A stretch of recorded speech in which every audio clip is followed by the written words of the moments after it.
Today I am making a butternut squash soup. I think I made this a year or so ago, but this time I'm going to do it with like a bit of a twist. I am going to be making it with kale and northern beans. Okay, so you're getting you're getting your leafy greens. We said about like adding some leafies to some of our main dishes. The onions going, and I'm going to put the celery in there with them. So we have the celery and some onions. We're going to cook that down a little bit. Just a little bit of avocado oil or olive oil, whatever you want. We're going to let that get going for a minute. And while that's going, I have some kale here, you see. I took all the stems off. There's a couple of little stems in there. I'm just using the leaves for this. That's going to go in there in a minute. I'm getting some garlic ready. I'm going to do five cloves of minced garlic.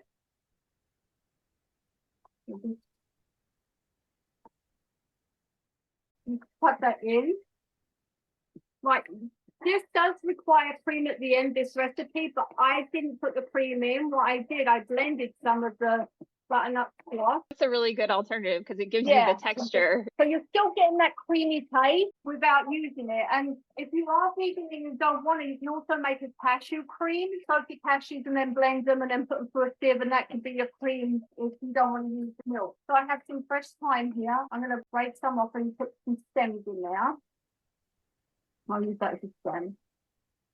Smoked paprika and some crushed red pepper. If it's something that you don't want to use, you don't ever have to use that you don't want to use. A teaspoon of this, so I'm just going to estimate it. And a little split of this. I'm going to add this now. And we're going to also add our butternut squash at this point. I bought it peeled, so we're going to put that in.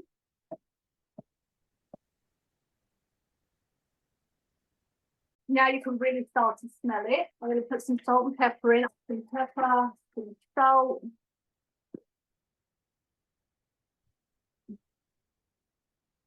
And then while that's going, you can use a veggie broth or a chicken broth for this.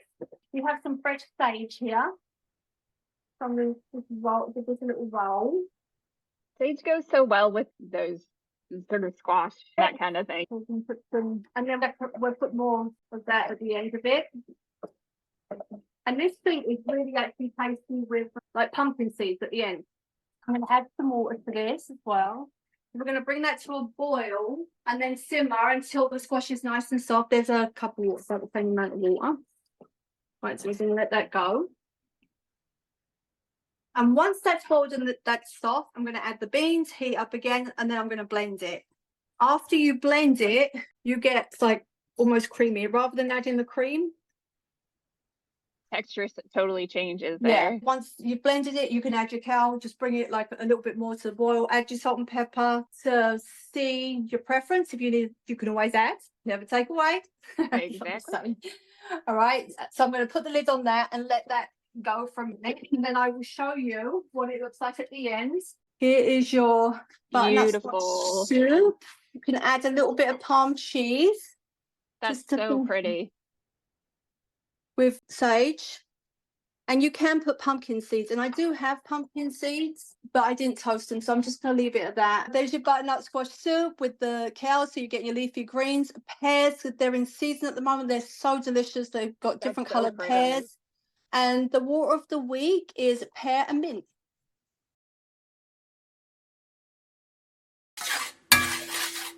I wanted to talk about ways that we can use leftovers in a different capacity. Sometimes we'll have some chicken, or we'll have some meat, or we'll have some seafood or something left over, and we may not want to eat it in the same way, and that's fine. But what we really should do, and we can do, is think of new ways that we can really utilize these leftovers.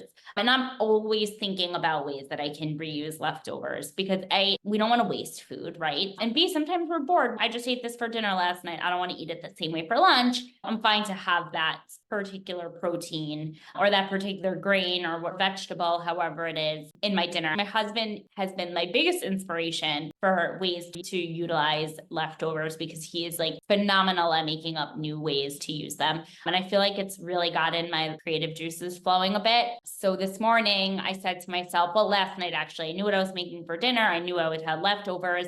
And I knew I was going to use that today. I had some salmon that I had last night for dinner, and I'm going to show you how I'm going to utilize that in today's dish. I'm going to be making a recipe using leftover salmon from last night. So really what I did is it was actually plain salmon. I actually added a little bit of teriyaki sauce just because it was going with the flavor profile of today. I have right now on my stove, I'll show you some baby bok choy and some shiitake mushrooms that are just sauteing. I want them to get nice and soft.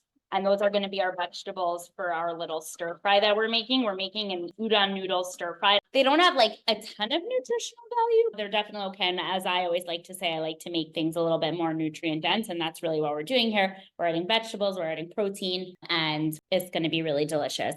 So the next thing I'm going to do, which I actually did already, is I made my sauce, and I'll tell you what's going to go in there. And this is going to be the sauce for the noodles. I added about 1/4 cup of soy sauce. I added about 1 tablespoon of maple syrup. You can use honey or maple syrup. It doesn't matter. I added about 1.5 teaspoons of sesame oil and about 1.5 teaspoons of rice wine vinegar. And that's the entire sauce. All kind of goes with this flavor profile. The next thing we're going to do before we add our salmon, which is cooked already. So you always cook them according to packaging. You really can get them in many places nowadays. I've seen them in many supermarkets. I have my udon noodle. You'll see they're like a little bit of a thicker noodle. They have a really nice consistency. They're really good in like a soup or something like that. So I'm going to put that in with my vegetables that are already nice and cooked. And they definitely are very starchy. So they get a bit sticky, but it's okay because we're going to add our sauce. And so they're going to unstick. Already when I put them in the oil, they're starting to unstick a bit. So they're in here with our veggies. And then the next thing we're going to do is I'm going to continue you always want to whisk that sauce to make sure everything gets in nicely together. I'm going to put my stove a little bit higher. And I'm going to pour our sauce. And you don't need to overdo it with the sauce because these noodles really absorb sauce. And the longer they sit, the more they absorb. So now I'm going to just mix this all nicely together. And it smells so good in here. And again, this is some of my favorite food is this I love bok choy. I love mushrooms. I love anything with soy sauce in it. And it's just really delicious. And then obviously I always like to add protein to my meals. You can add tofu to this. You can add chicken to this, some chicken breasts. And I just had my leftover salmon. So what I'm going to do is I'm just going to flake it up and I'm going to add it in here. Before I do the salmon, I'm going to put some of it in here before I add the salmon, just for later. So I'm going to have the salmon and then I'm going to take my glove. My salmon's cooked already. This is leftover. I didn't heat it up. I didn't do anything. I'm going to just take a glove and I'm going to just flake the salmon into our noodles. And so now we're getting a nice protein and all of the flavors go really nicely together and it's super delicious. And that's it. That's perfect. So easy, so straightforward.